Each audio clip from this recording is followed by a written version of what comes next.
Hi there, I am Adem Kirbas, and this is my novel Life Choices. In every adolescent's life, there comes a moment when he tries to discover his world. Where are the bond that there is? How far does life go? Tries to understand it. These are thoughts who keep pestering an adolescent life. The discovery not only of his own body, but as well as of his worldview, where his self-perception tilts quite frequently between a perceived superiority and a perceived inferiority. Frederick Malm was no exception. He was attending a private school. He was one of the few poor people, students, who had the chance to go to and receive better education. This is a 1 in a million chance. This is something really valuable.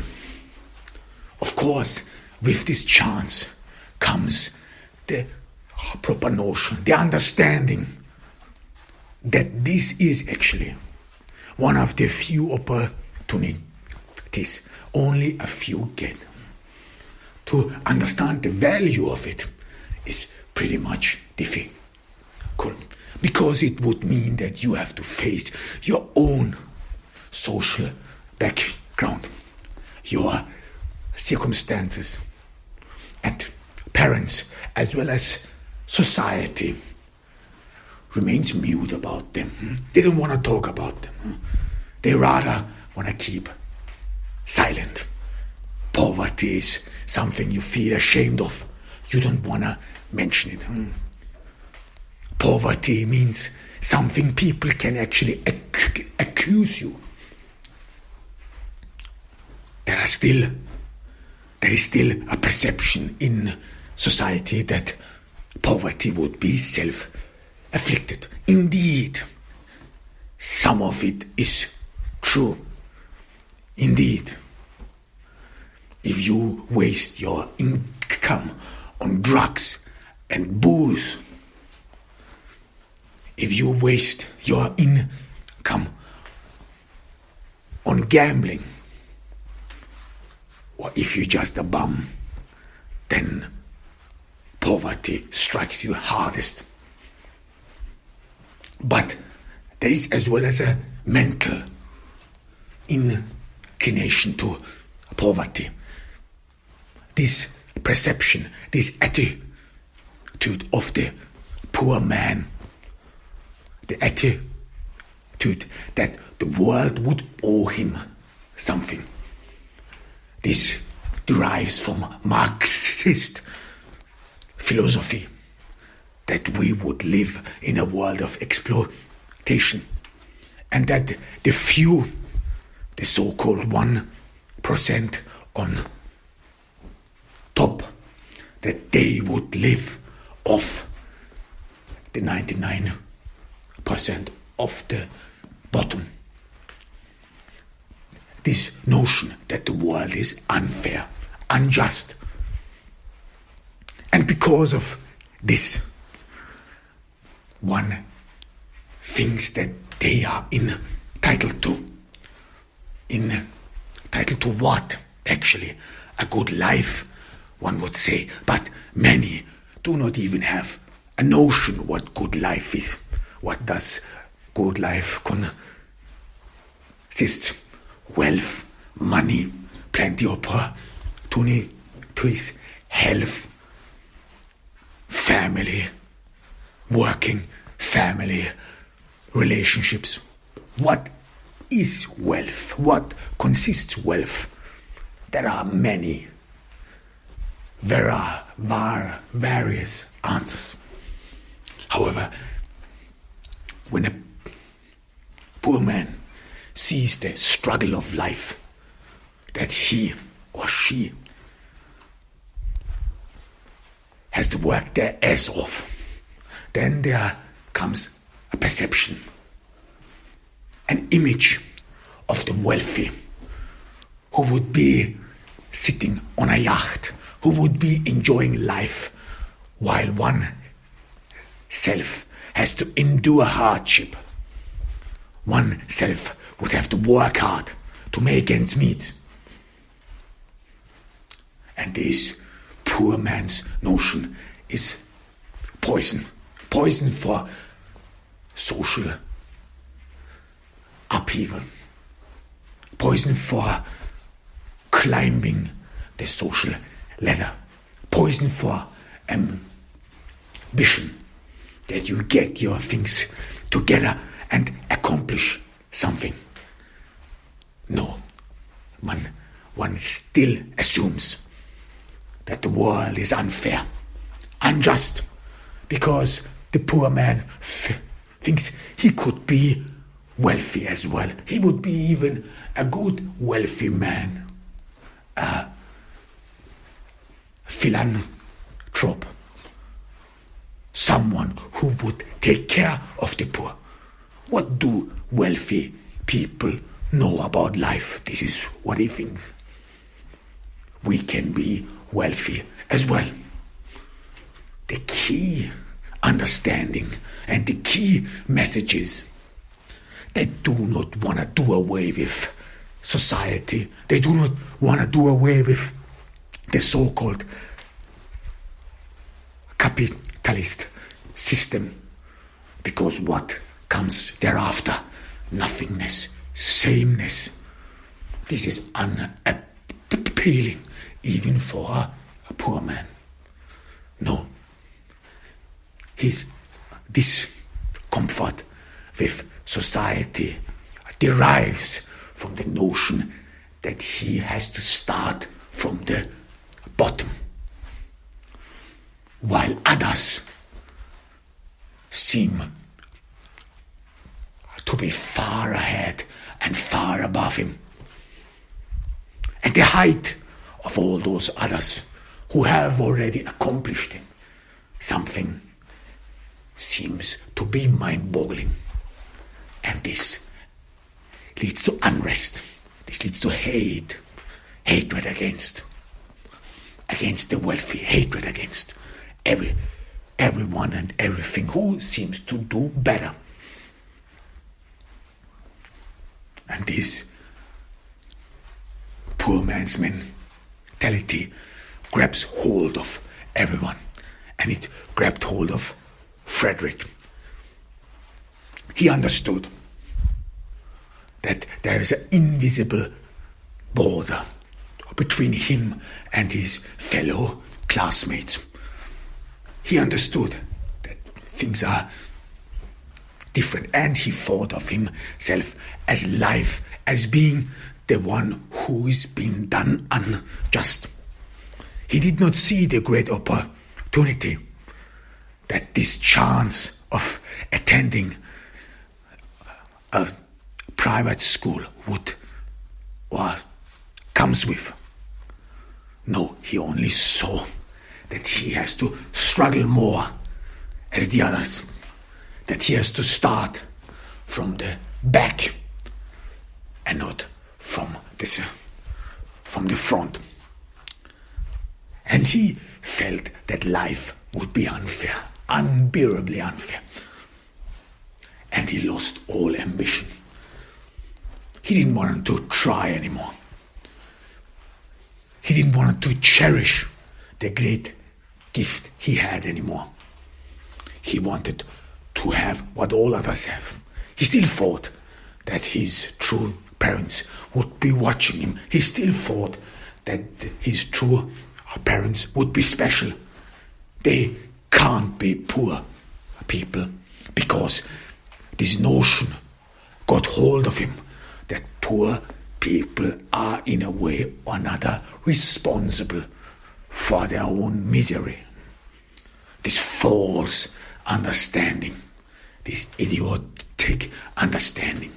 Yet it has permeated all trias of society. Even poor people assume that they are entirely responsible for their own fate. However, Frederick, in some occasions, imagined his father or his mother having a family of their own, where they are wealthy, where they have anything, where they do not lack anything, where they can live in beautiful suburban homes, where they do not have to count coins, where they can eat whatever they want, where they do not have to eat leftovers his mother brings home from the restaurant, where they can get presents not only to birthdays but at the end of every week, where there is a special day, the day his mother always announces that when she gets her paycheck at the end of the month, this is always a special day in the family Mulhelm. This is when they are allowed to buy a little bit more. When they get something new, something to wear, or before Christmas, when Frederick's mother gets additional Christmas bonus because she's doing overtime. These are all special occasions in the family Mulhelm. And Frederick assumes that for wealthy people, these special days would be never ending. Frederick sees wealth through the eyes of someone who is troubled by his own circumstances. And wealth means lack of worry, inner peace. One can do whatever he wants without this nagging, without this sometimes bothering and excruciating counting of coins. Just live life as it is. However, Frederick got fed up with his life. He didn't do his homeworks properly anymore. He didn't prepare for exams anymore. He just didn't care anymore. The teachers in the private school noticed it. Some of them from the wealthy upper class, others from the middle class thought of it as some dire circumstances in his social milieu. Probably his mother is not doing well. Probably there are some issues in the home or the place he's been living. They were scared. They were some sort of compassionate, understanding. They tried to understand, and yet they did not see through this rebellion of the poor man, that he feels deceived. This belief in the great conspiracy. The wealthy are taking advantage of us. They just did it away with some minor upheavals in Frederick's life. But then they more and more understood that his behavior is system. It doesn't stop. They inquired about his mother. They knew him because Frederick was one of the few who ever attended such a noble school. Of course, these people were curious like someone who goes into a zoo and watches an exotic animal. This is how curious they were about the life of Frederick, about what he's doing, what his siblings are, his mother, how he's working. And some of them imagined what life would be if you have to work almost 12 hours a day in a restaurant and still having to feed your children from leftovers. But they more and more inquired that his mother is actually doing well. So they assumed that Frederick's rebellion probably has something to do with his hormones.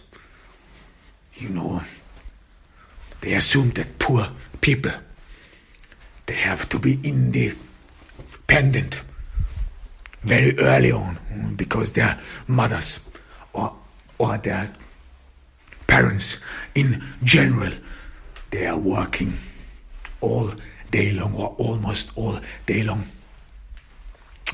And the children are all left to themselves. So those teachers assumed, well, he's probably premature.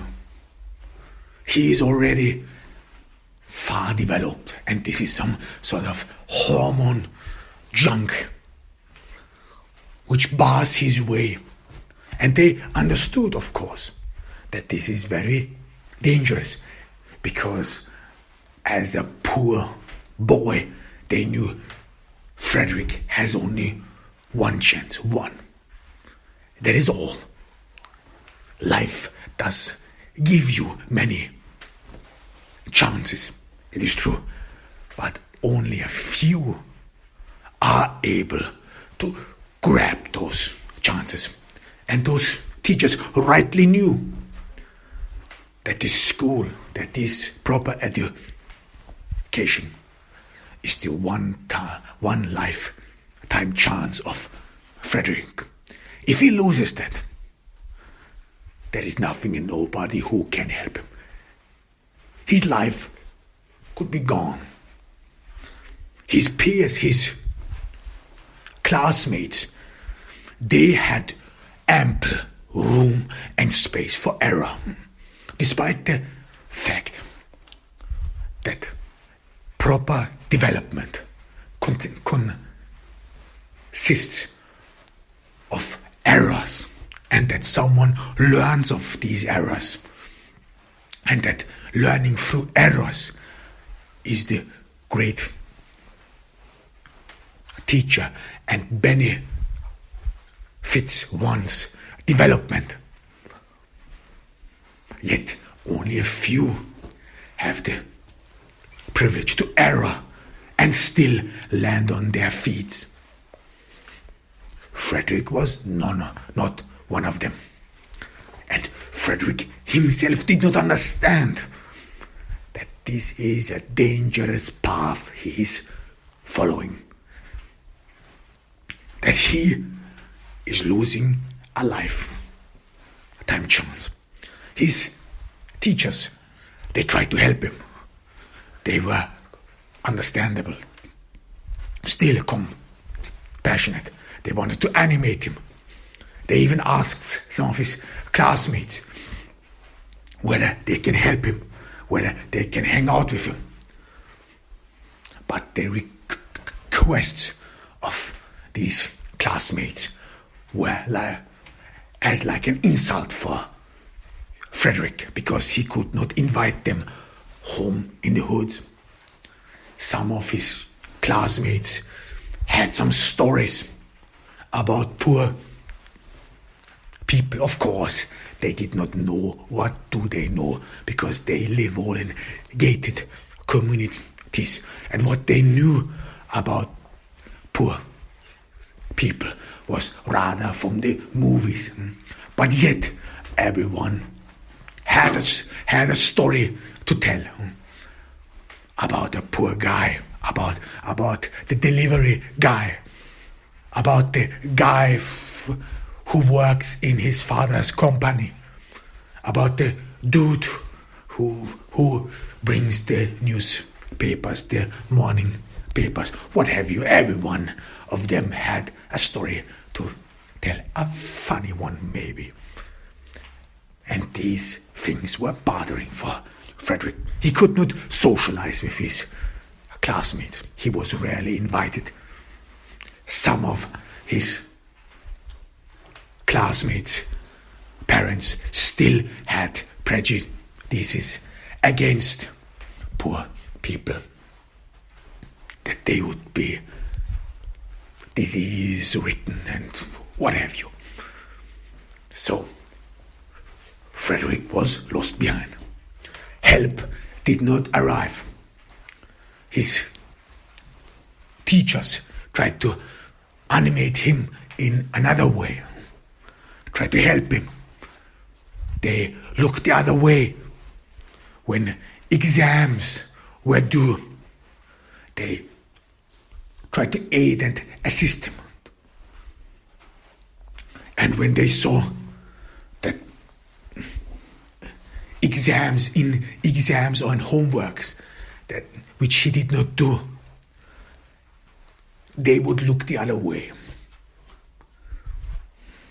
They would give him good marks despite the fact that he would not bring in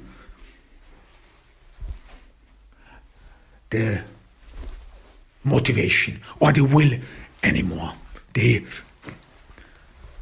considered him mildly, compassionately. He will come back eventually. That's what they assumed.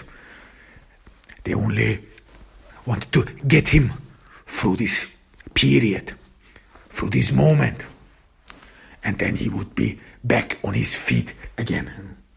This is just a fad. This is just teenage rebellion. This is what they assumed, what they knew from their own lives. But no matter what they did, Frederick did not improve. At home, his mother was still bragging about her son, that her son would be special, that her family would be special. She hid the rather meek doings of her other children. She even lied, and this to the annoyance of all others. Or in some occasions, Miss Mulholland would even claim that only Frederick would be her child and all the others would be adopted, and she only takes care of them until their parents get them. And the teachers who were worried about Frederick tried to bring him in, tried to help him, tried to talk to his mother. And when Miss Mulholland for the first time heard about the worries of Frederick's teachers, she was scared stiff. She was horrified because she always thought that Frederick would be doing well. She always thought, no matter what, he will accomplish everything. But hearing this, that he would not put in any effort, that he would be lazy, that he would not prepare for exams and that he could lose his lifetime chance made Frederick's mother afraid, because she had already imagined that once when Frederick succeeds in school, he would go to college, he would become wealthy and take his mother with him. She had already imagined a beautiful house with a beautiful lawn somewhere in the suburban area. She had already made even concrete plans that she would even have servants. I mean, what did she know about wealthy people? She saw them in the movies. She read about them in cheap pulp fiction. It was a flashy taste she applied. However, but she had already set her mind on it. And now she hears that Frederick is not doing well. She immediately talked to him. She never did before. For Frederick, she was a distant woman. He had no close emotional bond to her. But she tried to talk sense to her son. You have to be more careful. This is your lifetime chance. This is your only chance. You have to. Always this force. Frederick thought of always this demand from him. Society demands for him. He has to put in an extra effort while his classmates are all doing fine. He has to work his ass off while his classmates live in beautiful suburban homes. He could not bear it anymore, and he did not take his mother seriously, because for him she was not his real mother. For him she was something distant, a nobody, someone he did not care about.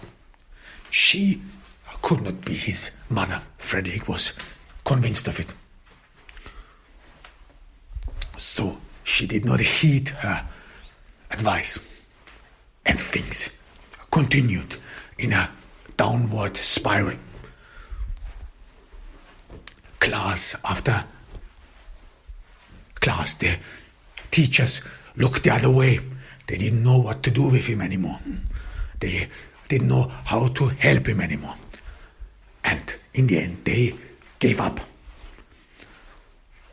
And because Frederick was one of the few poor students who had ever attended this elite school, they refrained from giving him bad marks. They wanted him to pass the classes.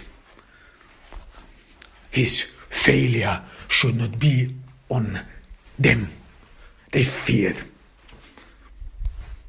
or they assumed that they would owe it to poor people because they were privileged, what have you. So Frederick was in his senior year. His marks were average, and he did not show any ambition, any motivation, while his classmates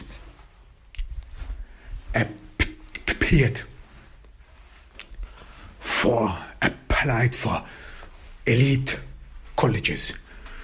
Frederick did none of it. He didn't care about the world anymore.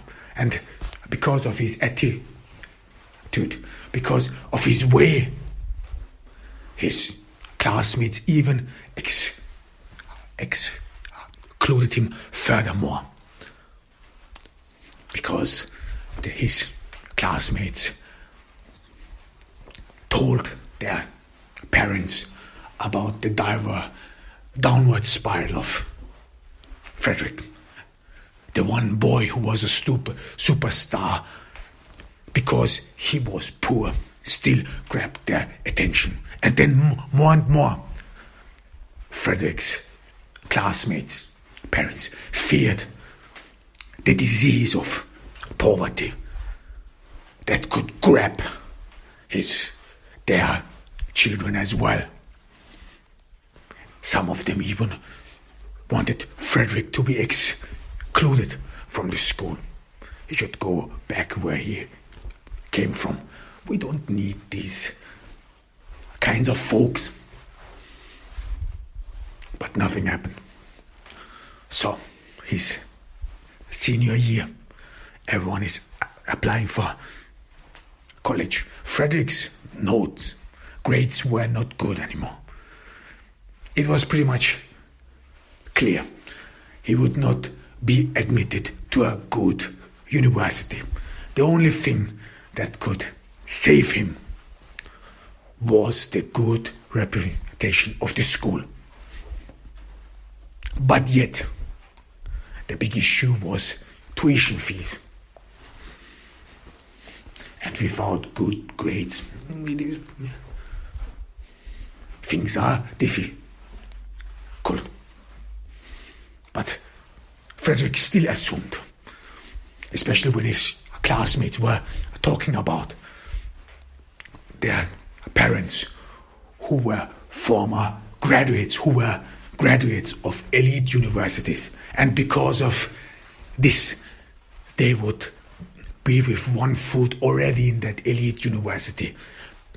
Because of this, their admission would be easier. Frederick thought of his own parents as well, whether they went to elite universities, whether they had accomplished anything. And he was sure they have. And he was still waiting for a sign of them. He was still waiting for his parents to barge in and save him, giving meaning, understanding what this all means. And he was waiting. He was waiting and waiting. So the end of the year came. School was almost over. Frederick, in the end, with the assistance of some of his teachers, applied for colleges. But it was too late. And those colleges to whom he was admitted, they were merely slightly better than community college. However, for someone in Frederick's position, for someone in Frederick's family who had a lot of high school dropouts, even community college was a high social climb. No one had graduated from college so far, but for Frederick, it was an insult. He only wanted the best. He wanted to attend those elite universities without actually doing something for it. He still thought his parents, who had to be former graduates or who had to be graduates from elite universities, that they would sooner or later call him and he would be admitted. He would get a message from elite universities, whatever they has to be. He still thought, life has been so unfair to me. It has to pay me back. It has to. There is no other alternative. I have to be reimbursed for the loss I took. But nothing happened. Frederick did not attend those colleges he was admitted to. So when his classmates after school attended their schools, their elite universities, Frederick stayed at home. He told his mother that it is only a matter of time until those elite universities would call him. He only have to be wait. They wanna figure out whether I'm a patient. He said to her, this would be the final test. You know how wealthy people are. You know how they like to play games. Mrs. Malham did not know anything about the practice of application in colleges. She didn't know anything. She was a college dropout herself. Her parents had barely basic education. She didn't know anything about it. And still her hopes were on Frederick. Frederick was her last straw. Frederick, this brilliant boy of whose life she never really partook, was her reason to be, was the reason she gained strength every day in the morning and worked in these restaurants, got up, washed dishes and ate the leftovers of others. Frederick supposed to help her, elevate her from this life, and then life would repay her. She would live in fine homes. Frederick would be a prominent boy, a prominent man who had accomplished a lot. He would be famous, and she would live through his fame, through him. She was sure of it. And because of this, because she didn't want to give up this dream, she let him pass. She give Frederick a pass. If he needs more time, he should get more time. If he needs more time to think, if he wants to wait, he should wait. So much depended for her on Frederick. She didn't know what would happen when her dream would be shattered, when all of this would come to an end. She didn't know what to make of herself. But she was one more. She was sure of one thing, that she cannot continue doing this. She felt her bones aching. She felt that life is sucked out of her, that she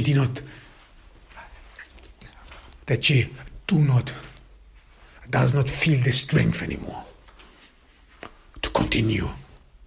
Because to continue in a job where you have no perspective whatsoever, the same task like every day, without hope of improvements, need a lot of mental power.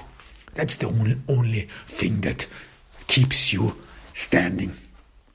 Not your physical strength, but your mental abilities to coax yourself, to make yourself believe that this is only transitory. Even if it has been going on for years and no end in sight, you still have to convince yourself, coax yourself, live in a delusion. One day all will be over. And she clung on this notion. Things got nasty because Mrs. Mulhern had bragged about her son, her Frederick, her only son, despite she had many children more. She bragged about everywhere, at the bakery, at her friends. And she had this condescending air that she would be better as all others. And now, after the rumor spread more and more, people knew that Frederick actually did not attend elite university, that Frederick sits at home as a bum, like a bum.